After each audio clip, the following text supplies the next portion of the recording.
श्रीराम समर्थ.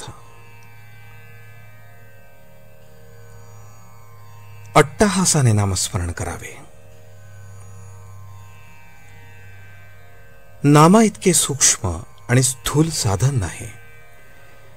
एखादी गोष्ट अगदी कळकळीने सांगायची झाली म्हणजे अगदी बेंबीच्या देठापासून सांगतो असे आपण म्हणतो. त्याप्रमाणे नामही बेंबीच्या देठापासून घ्यावे, कारण सर्व वासनांचा उगम तिथेच आहे. आपण नामाची वस्ती तिथे ठेवून दिली म्हणजे आपोआप वासनाक्षय होईल. उगीच वरवर नामस्मरण करू नये. ते अट्टहासाने आणि अंतःकरणपूर्वक घ्यावे, यातच खरे हित आहे. आता वासनाच मेली तर आम्ही विषय कसे भोगू याची नाही काळजी करू. भगवंताची सत्ता जाणली की त्याला सहज जाणता येते. जो जाणेल भगवंत त्याला म्हणावे संत.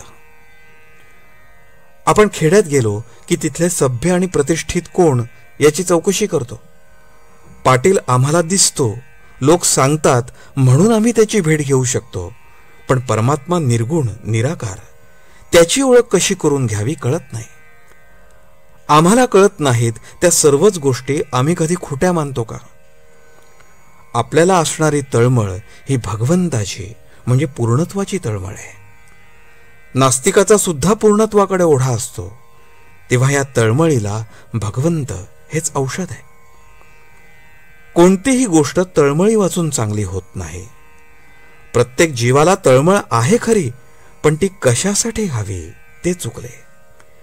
ती तळमळ विषयाकडे गेल्याने जीवाला खरे समाधान मिळत नाही. आपला जन्म वासनेत होतो म्हणून वासनातृप्तीची तळमळ स्वाभाविक लागते.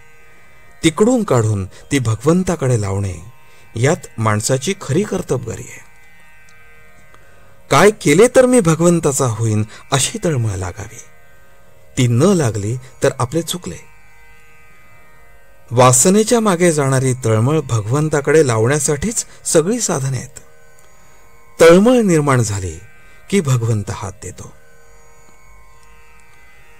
जगामध्ये असे कोणतेही दुःख नाही की जे भगवंताच्या आनंदाला विरजण घालील.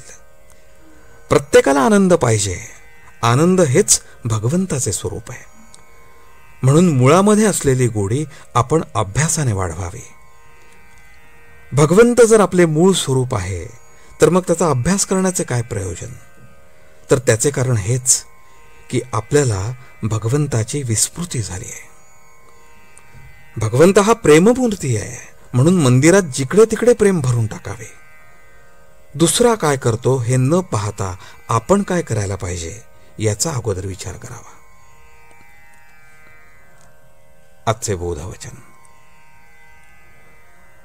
भगवंताचे नाम घेणे हे ज्ञान होण्याचेच लक्षण आहे. भगवंताकडे लक्ष लागले की आत्मज्ञान आपोआप होते. जानकी जीवन स्मरण. जय जय राम.